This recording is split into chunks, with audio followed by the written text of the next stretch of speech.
Thank you for visiting my channel.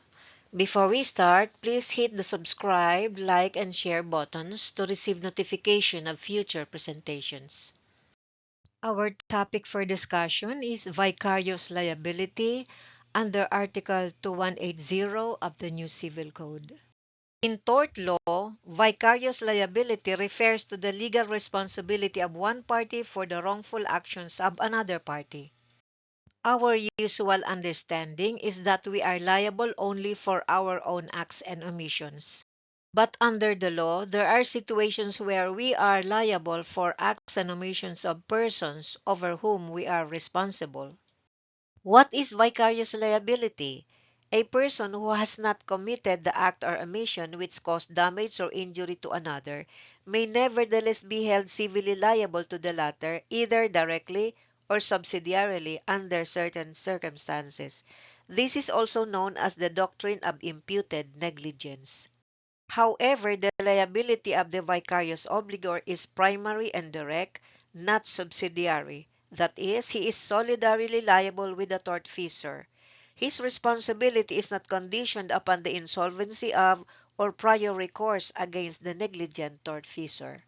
Hence, the author of the act is not exempted from personal liability. He may be sued alone or with the person responsible for him. The following are the provisions of vicarious liability under Article 2180 of the new Civil Code. Article 2180. The obligation imposed by Article 2176 is demandable not only for one's own acts or omissions, but also for those of persons for whom one is responsible. Article 2176 says in part, whoever by act or omission causes damage to another, there being fault or negligence, is obliged to pay for the damage done. The second paragraph of Article 2180 provides, the father, and in case of his death or incapacity the mother, are responsible for the damages caused by the minor children who live in their company. This paragraph has been amended by the Family Code that says that parental authority shall be exercised jointly by the father and the mother. Here is the exact provision of the Family Code that amended the second paragraph of Article 2180. Article 211 of the Family Code states, the father and the mother shall jointly exercise parental authority over the persons of their common children. In case of disagreement, the father's decision shall prevail unless there is a judicial order to the contrary. So what are the requirements or elements in this paragraph for vicarious liability to attach to the parents?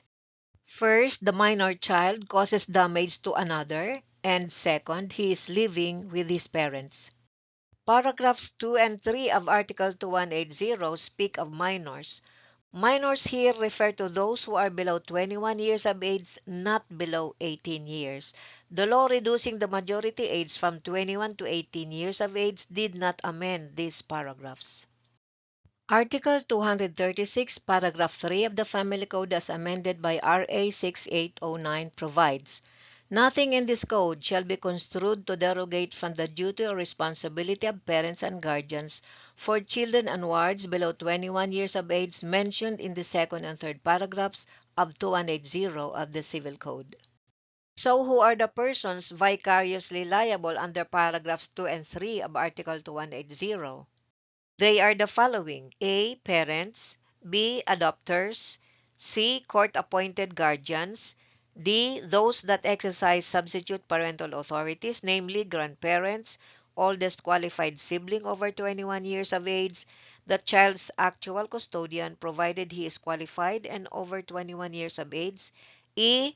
Those that exercise special parental authorities, namely the school, administrators, teachers, and individuals, entity, or institution engaged in child care. And why are these persons presumed to be vicariously liable? Liability arises by virtue of a presumption juris tantum of negligence on the part of the persons made responsible under the article, derived from their failure to exercise due care and vigilance over the acts of the subordinates to prevent them from causing damage. In one case, the court said that the basis of this vicarious, although primary liability, is, as in Article 2176, fault or negligence, which is presumed from that which accompanied the causative act or omission. The presumption, however, is merely prima facie and may therefore be rebutted. The third paragraph of 2180 states, guardians are liable for damages caused by the minors or incapacitated persons who are under their authority and live in their company. The liability of guardians with respect to their wards is governed by the same rule as in the liability of parents with respect to their children below 21 years of age and who live with them. Under Rule 92 of the Rules of Court, incompetent includes 1. Those suffering the penalty of civil interdiction, or 2. Prodigals, 3. Deaf and dumb who are unable to read and write, 4. Unsound mind even though they have lucid intervals, and 5. Being of sound mind but by reason of age, disease, weak mind, and other similar causes cannot take care of themselves or manage their property. What about the liability of a minor or insane tortfeasor without a parent or guardian? Under Article 2182, he shall be answerable with his own property in an action against him where a guardian ad litem shall be appointed by the court. The fourth paragraph of 2180 states, the owners and managers of an establishment or enterprise are likewise responsible for damages caused by their employees in the service of the branches in which the latter are employed or on the occasion of their functions. The fifth paragraph states, employers shall be liable for the damages caused by their employees and household helpers acting within the scope of their assigned tasks, even though the former are not engaged in any business or industry. The fourth paragraph refers to employers that are engaged in business, and the fifth paragraph refers to employers that are not engaged in business. Under the provisions of the Labor Code, an employer includes any person acting directly or indirectly in the interest of an employer in relation to an employee, and shall include the government and all its branches, subdivisions, and instrumentalities, all government-owned or controlled corporations and institutions, as well as non-profit private institutions or organizations. The existence of the employer-employee relationship must first be established before an employer may be made vicariously liable under Article 2180. So what are the requisites or elements for vicarious liability to attach to the employer? First, employee chosen by employer or through another. Second, services rendered in accordance with orders which employer has authority to give. Third, illicit act of employee was on the occasion or by reason of the function entrusted to him. And fourth, presumption of negligence. To make the employer liable, it must be established that the injurious or tortuous act was committed at the time that the employee was performing his functions.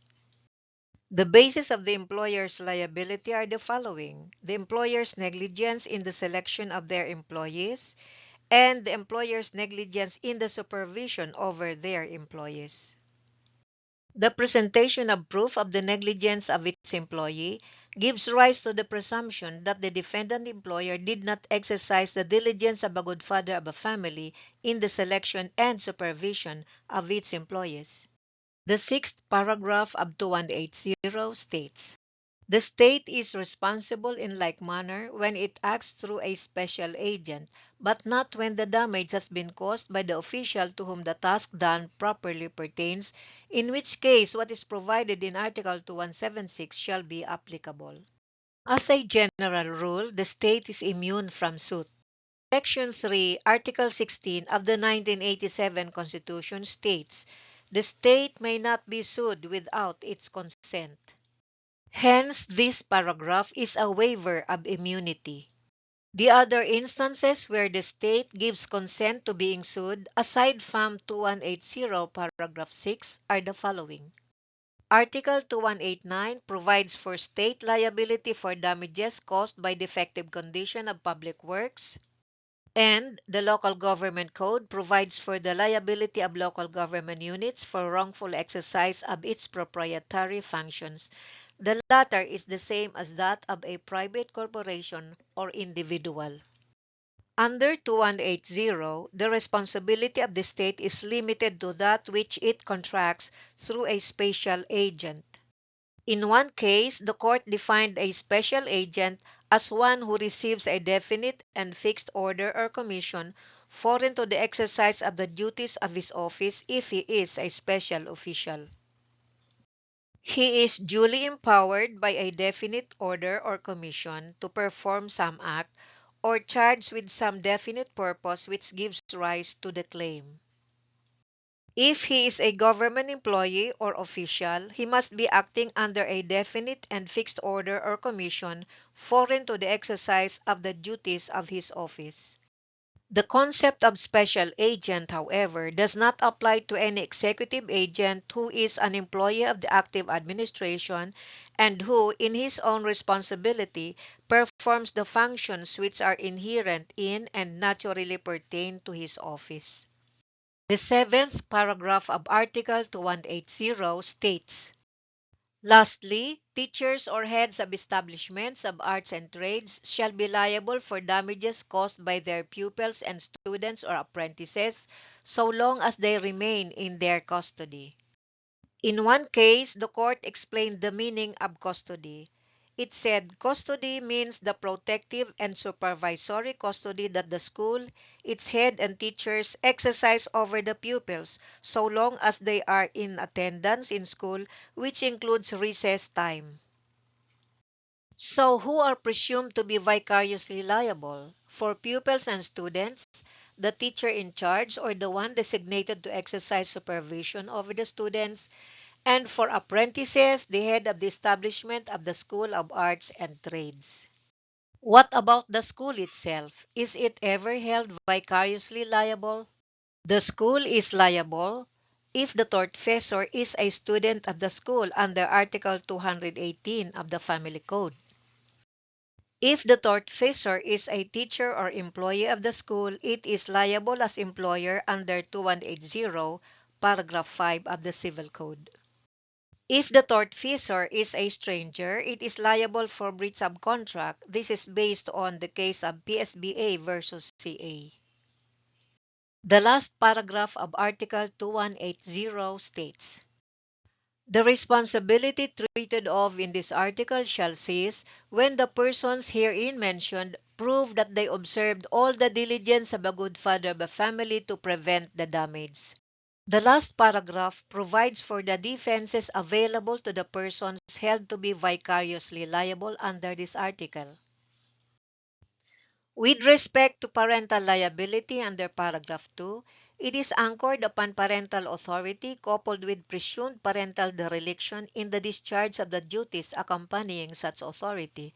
The parental dereliction is of course only presumed, and the presumption can be overturned by proof that the parents had exercised all the diligence of a good father of a family to prevent the damage. For example, the parents can introduce evidence to show that they exercised proper supervision over their child. This includes teaching the child proper behavior and discipline, monitoring the child's activities, and ensuring the child is guided appropriately by sending them to school or discouraging harmful behavior.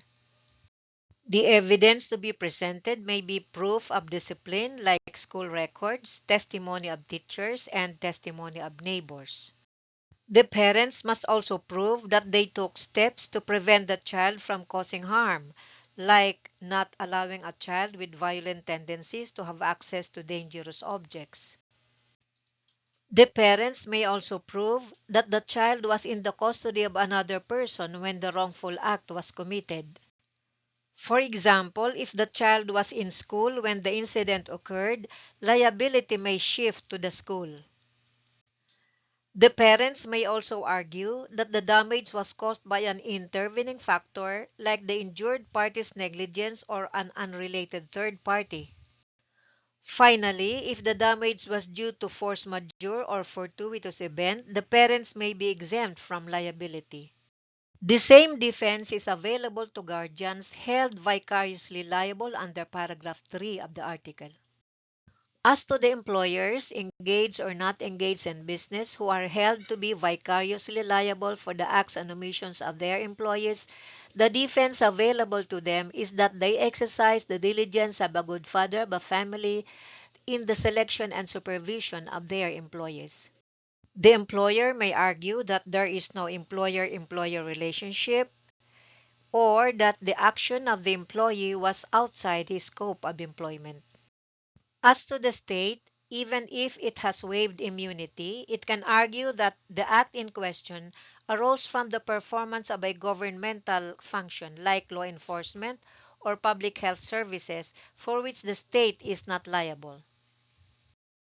However, if the act arose from a proprietary function like commercial activities like operating a government-owned corporation, liability may attach. The state may also argue that it should not be held liable because the wrongful act was unauthorized or ultra vires.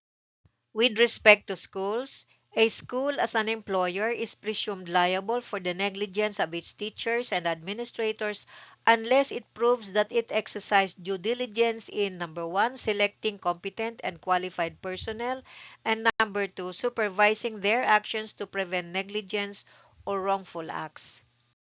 Evidence such as background checks, training programs, and compliance with DepEd or CHED regulations can be used to prove this defense. If a teacher or administrator commits an act outside the scope of their official functions, the school may argue that it shouldn't be held vicariously liable. Example, a teacher acting on personal motives physically assaults a student off campus during non-school hours.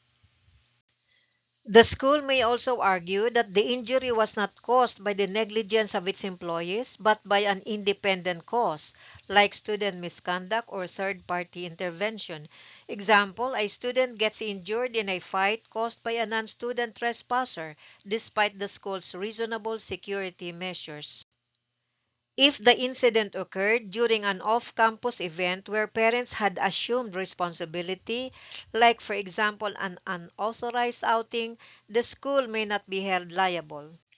Finally, if the injury was due to force majeure or fortuitous event, the school may argue that it had no control over the situation and therefore shouldn't be held vicariously liable. Thank you. If you find this presentation helpful, please subscribe to receive notification of future lectures.